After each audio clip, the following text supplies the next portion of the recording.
The gentleman from California, Mr. Panetta. Thank you, Mr. Chairman. Thank you to the three gentlemen who are here for so long and testifying. I appreciate your being here today.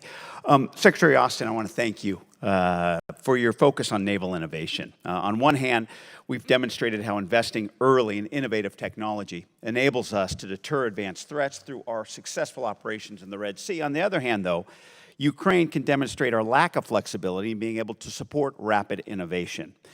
This is why I believe, and I hope you believe, why we need naval-focused innovation, especially at a center that offers efficient, effective, and economical solutions for both today's battles and tomorrow's conflicts. Innovation is deterrence, and I'm glad to be working with Navy Secretary Del Toro on the Naval Innovation Center at the Naval Postgraduate School in Monterey, California, of course, in the 19th Congressional District.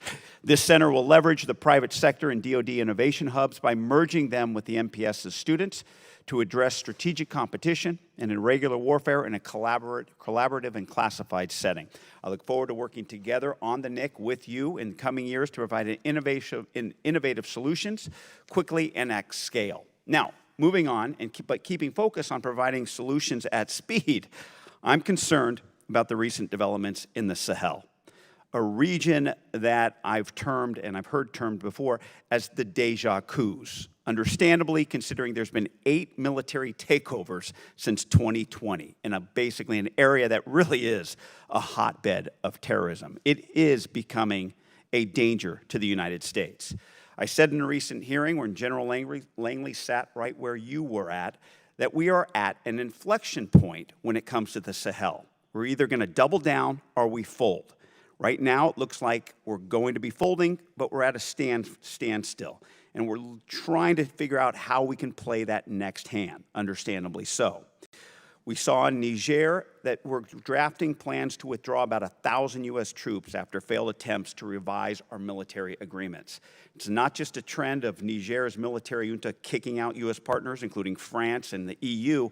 Now we're seeing about 100 Russia soldiers sweeping in for security training, and then there's just recent reports about this anti-aircraft device that they're bringing in as well. The situation in Chad looks just as bad. As we heard on April 25th, we received notice that the Pentagon would withdraw about 75 Army Special Forces. Like Niger, Mali, Burkina Faso, there are reports that Russia is growing its foothold in Chad as well. What we're seeing in this area is a trend. Pushas take control.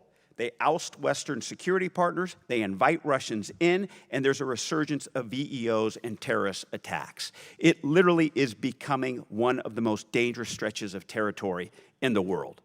That is why last year I worked with Representative Scott to designate Chad, Niger, Mali, and Burkina Faso as qualified hazardous duty areas to grant our service members stationed there so that they can get tax exclusion benefits in recognition of the threats that they confront. We want to be clear that the threats in West Africa, in the Sahel, pose a risk to U.S. service members and, yes, to the United States of America. So, Secretary Austin, can you tell us what our strategy is, what our plan is? In the short term, are we just going to withdraw to protect the littoral states in West Africa? Or in the long term, how much of a gap are we going to have to leave in time and in space to where we're going to start to call the Sahel a caliphate?